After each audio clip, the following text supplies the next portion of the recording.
da coordenação jurídica do então Twitter, hoje X, reclamando das decisões judiciais de Alexandre de Moraes e também a meu respeito.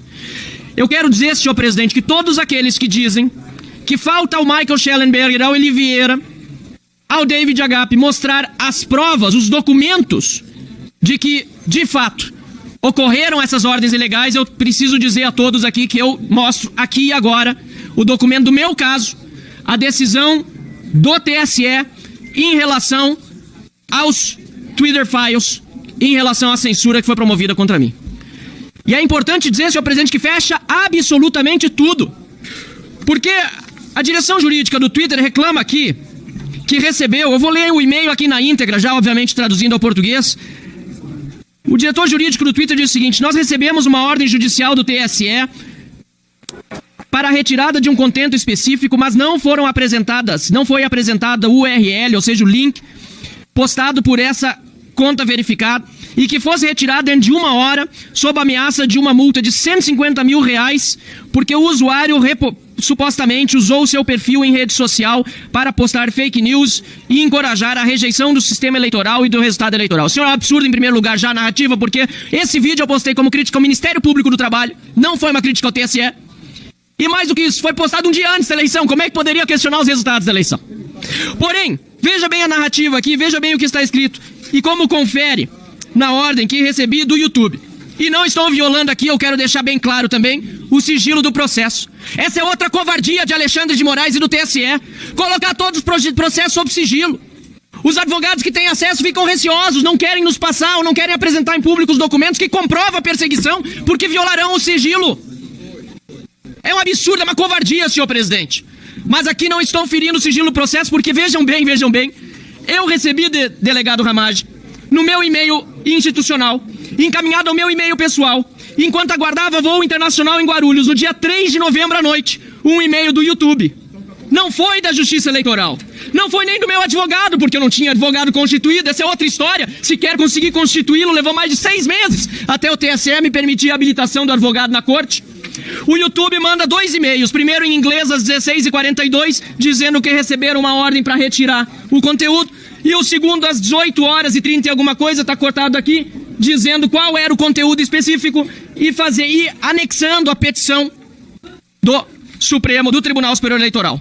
Senhor presidente, quando eu abro a decisão, eu leio: trata-se de procedimento iniciado a partir de informação encaminhada pela Assessoria Especial de Enfrentamento à Desinformação, esse nome só pode ter vindo de um livro de George Orwell, acerca de manifestações públicas realizadas pelo deputado federal eleito Marcel Van Hatten, que atingem a integridade e a normalidade do processo eleitoral, incentivando a realização de captação ilícita de sufrágio por coação e do crime de coação eleitoral. Não vou entrar no mérito, nem importa, mas a eleição não tinha nem acontecido, repito, quando eu postei o vídeo. Como pode que eu estivesse questionando a integridade e a normalidade do processo eleitoral? Pois bem, senhor presidente, a primeira coisa que o Twitter diz, que o advogado do Twitter diz, é que não é apontado o URL, o link do post no Twitter. E não é mesmo. Tem o post no Instagram, tem o post no Facebook, não sei se dá pra ver aí, mas isso aqui é o processo original, é a petição do TSE. Tem o post no YouTube, tem o post no LinkedIn, mas não tem mais nenhum outro post.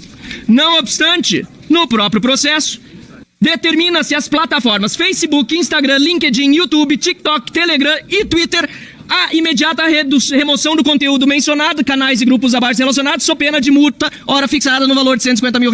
Ou seja, confere a multa que disseram que estavam tendo de pagar se não retirassem o conteúdo que não estava no Twitter. Porque não foi apontado qual era o URL no Twitter, e depois colocam todas as redes e colocam só a rede do Twitter, mas não tinha o conteúdo. Eu não postei no Twitter esse conteúdo e pediram para remover do Twitter. Olha como funciona esse complexo industrial, como está sendo dito aqui, de censura. Manda para todas as redes, eles que se virem. E aí, senhor presidente, continuando esse e-mail aqui do Twitter, diz o seguinte: nós respondemos apontando que não havia nenhum URL, um link indicado, portanto não havia como cumprir a ordem judicial. Como é que vão cumprir uma ordem de retirada de um conteúdo que não foi postado?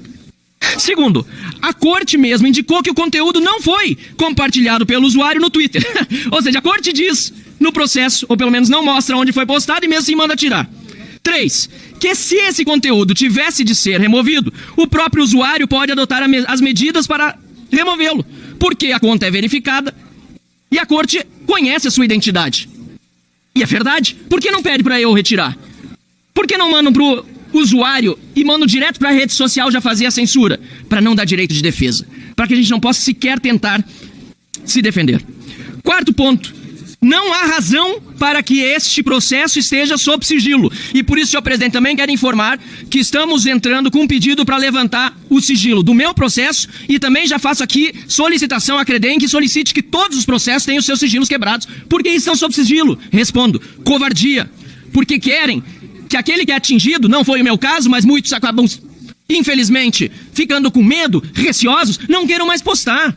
Não queiram mais fazer. E confesso aqui, senhor presidente, isso aqui eu recebi esse e-mail em novembro de 2022 do YouTube, até hoje eu não fiz menção da forma como estou fazendo aqui, porque isso é sobre mim, isso é sobre os outros. E se eu ficasse tocando muito no meu caso, inclusive depois, com a ameaça de uma multa diária de R$20 mil, por cada post que eu fizesse repetindo esse caso, talvez eu começasse a ficar com medo de pensar só no meu processo. Eu decidi esquecer isso e tratar dos outros e defender os outros. Mas agora, Deus nos dá a oportunidade, por meio do trabalho de Michael Schellenberger e dos jornalistas Eli e David, de tratar também no meu caso, que apareceu e que eu nem imaginava, porque são centenas, milhares de casos, podiam ser tantos os outros. Ainda diz aqui